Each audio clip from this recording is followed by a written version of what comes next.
বল Diana, তুই অন্তত মুখটা খোল। তুই ছাড়া আমাকে আর কে বুঝবে বল? তোর বাড়িতে এভাবে আছি বলে আমাকে ইনসাল্ট করা হচ্ছে, এটা জাস্ট নেওয়া যায় না। দিদি, আমি তো বলে দিয়েছি ওকে, আর ও আমার হুকুম শুনতে বাধ্য। এবারের কর্ত্রী আমি, সংসারের ভালো মন্দ সব আমার হাতে।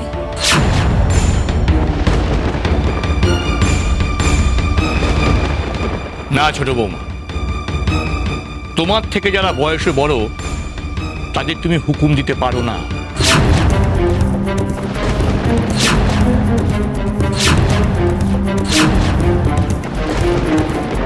হ্যাঁ, তাদের তুমি অনুরোধ করতে পারো, আবদার করতে পারো।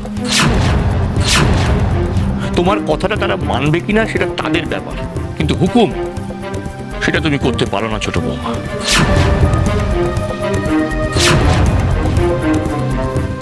এসব তুমি কি বলছো বাবা? এই কথাটা যদি মা বলতো তাহলে তুমি আপত্তি করতে পারতে? না, আপত্তি করতাম না, কারণ তোর মা সকলের মা। তোর মা যদি সন্তানদের হুকুম দেয়, সন্তানরা সেটা মানতে বাধ্য, কিন্তু ছোট বৌমার হুকুম সকলে মানতে বাধ্য নয়। আমি মানছি যে ছোট বৌমা এখন এই বাড়ির প্রধান, তাই বলে সে মায়ের জায়গাটা নিয়ে ফেলেনি, এটা ভুলে যাস না।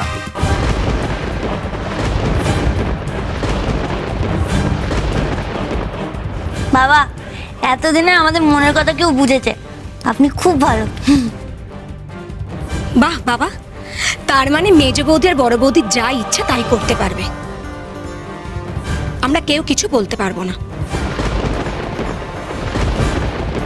দুদিন পর তো বাড়িটা উচ্ছনে যাবে, তোমরা সেটা তাকিয়ে তাকিয়ে দেখো। না, সংসারের কোনো ক্ষতি হবে না। আমি মরে যাইনি শোভা, নিশ্চিত আছে। যদি কিছু বলার থাকে তো আমরা বলবো, তাই বলে সংসারের কর্ত্রী হয়েছে বলে ছোট বড় জ্ঞান করবে না, যাকে তাকে হুকুম দেবে, এটা আমি মানবো না।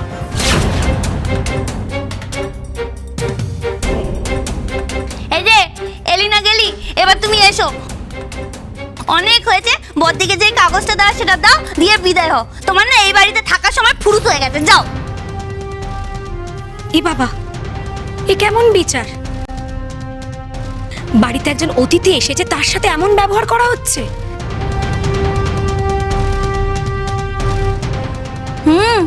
তোমার তো ভালো লাগবেই, তাই না? তোমাকে সাজাচ্ছে, গোলাচ্ছে, আদর করে একেবারে উচ্ছন্নে পাঠাচ্ছে, তোমার তো খুব মজা লাগছে। সেই তো সোমা, তুই তো আগে এসব পোশাক পরছিস না। মা ফিরে এসে যদি দেখে এইসব পোশাক পরছিস, তাহলে কত দুঃখ পাবে বল দেখি। বেশ, উষসী যখন এভাবে দল পাকাচ্ছে, আমার কর্ত্রী হওয়াকে চ্যালেঞ্জ করছে, তখন আমিও আর এখানে থাকবো না।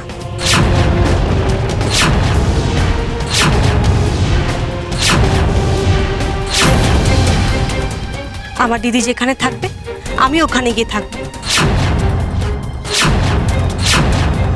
আমি বরং মাকে ফোন করে বলে দিই, উনি এসে ওনার সংসারটা সামলান। ডায়না, এই আবার কি কথা? কিছু ভুলেই দেখছি আজকাল তুমি বাড়ি ছেড়ে চলে যাওয়ার কথা বলছো। তুমি তো আগে কোনোদিন এরকম করোনি। পর্দা, এগুলো সব চুক্তি। আগের দিন তো মায়ের কাছে খুব ক্ষমা চেলে, না মা এই বাড়ি ছেড়ে আমি যাবো না। কেন? হ্যাঁ, আমি জানি কেন, কারণ তোমার ওই ফ্ল্যাটটা না তৈরি হয়নি, তাই জন্য। যেদিন তৈরি হবে এই বাড়ি থেকে ফুরুত করে পালিয়ে যাবে। সত্যি বাবা, এত বড় দল পাকানো হয়েছে? তাহলে আমিও আর এখানে থাকবো না। ছোটদারা যে বাড়িতে চলে যাবে আমিও চলে যাব।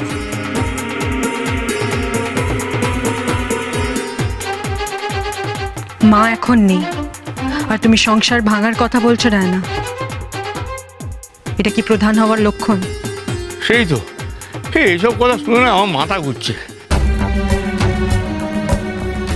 তোমাদের মা যে কি করে সব সামলান কে জানে। যাকে, এই আমার কথা সবাই শোনো। আমি বলি কি যে এ নিয়ে আর অশান্তি বাড়িও না, বুঝলে?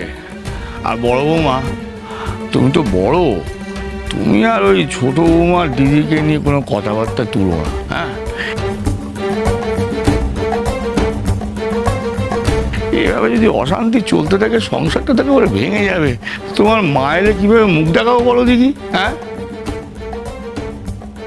এই নিশিত, যা বাবা, বড় বৌমাকে নিয়ে ঘরে যা, হ্যাঁ? তাহলে আমি সবাইকে বলে দিলুম আর ঝঞ্ঝাট বাড়িও না, কেমন?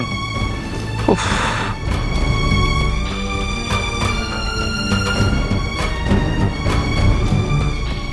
বারবার ইমোশনাল ব্ল্যাকমেল করে তুমি ঠিক করছো না রায়না। তোমাকে সবাই ভালোবাসে বলে দেবল সোমার মতন সুযোগ নিও না। ভালোবাসা প্রিয়জনকে সুযোগ দেয় ঠিকই, কিন্তু অন্যায় সুযোগ নেওয়াটাও মেনে নেয় না। আর এলি, আমার নজর সবসময় তোমার উপর থাকবে। সেটা ভুলে গেলে কিন্তু তোমারই ক্ষতি।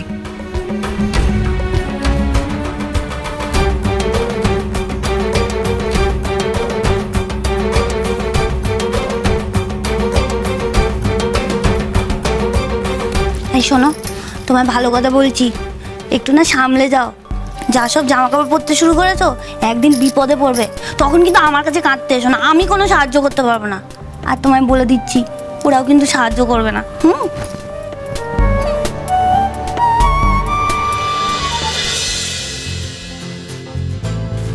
না না, এটা খেয়ে নাও। সেই সন্ধ্যে থেকে এমন চলছে যে তোমার শরীর খারাপ হয়ে গেছে। তাকে এরপর যদি না কমে তোমায় কিন্তু ওষুধ খেতে হবে, আমি জানি না। তোর ওষুধ খাবো না, আমার কিচ্ছু হয়নি। আজ পুজো ছিল তো, কিচ্ছু খাইনি সকাল থেকে, তাই হয়তো পেটে ব্যথা করছে, এখনই ঠিক হয়ে যাবে। সুশী, আমি তোমাকে কতবার বলেছি এইভাবে না খেয়ে থেকো না। দেখি দাও, মাও কতবার রাগারাগি করেছে এইসব নিয়ে তোমার সঙ্গে। এতক্ষণ যে কি করে না খেয়ে থাকো কে জানে। জানো তো, তলপেটের ব্যথা ভালো নয়। এইটুকুতেই ভয় পেয়ে গেলে? এখন এসব ভাবলে একদম চলবে না নিশিত। অফিসে প্রচন্ড কাজের প্রেশার, তার উপর বাড়িতে একটা চাপা রাগারাগি পরিবেশ, তার উপর ওই এলি বলে মেয়েটা, সব নিয়ে ঘেটে গেছে। আমার সবচেয়ে বেশি রাগ হচ্ছে এটা ভেবে যে ওই মেয়েটা সোমাকে আরো খারাপ করছে। এমনিতে সোমার রাস আলগা দিলে ও ভুল পথে যাওয়ার জন্য তৈরি হয়ে থাকে।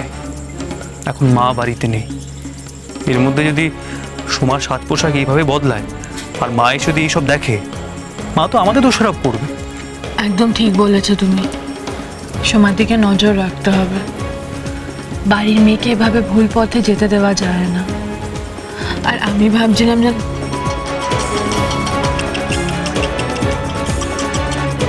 ইয়েস ম্যাম,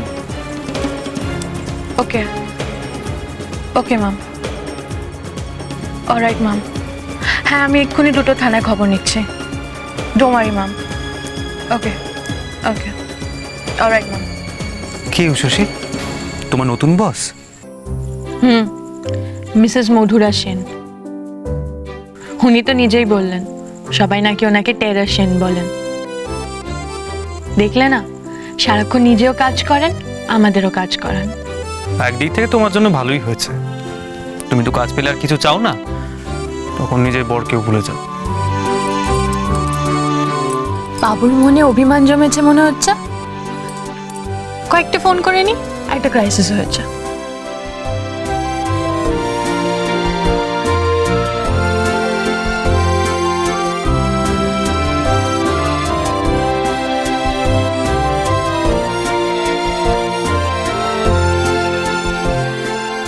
এই পেটে ব্যথা নিয়ে কিভাবে যে ও এত চাপ সামলাবে কে জানে।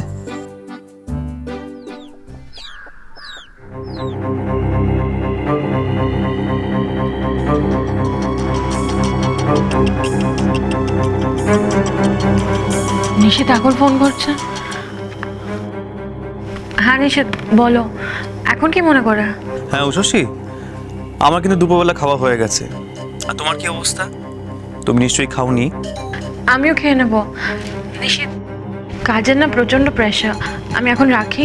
না না, কোনো রাখারাখি চলবে না। তোমার পেটের ব্যথা ভুলে গেলে? তুমি এক্ষুনি খাবার খেয়ে নাও। না না, আমি ফোন ধরে আছি শশী, তোমার শরীরটা ভালো নেই। এইভাবে কাজ করলে তোমার শরীর খারাপ হলে তখন কি হবে? আমি ধরে আছি, ফোনটা খাও। এটা কি ছেলে মানুষই বায়না হচ্ছে?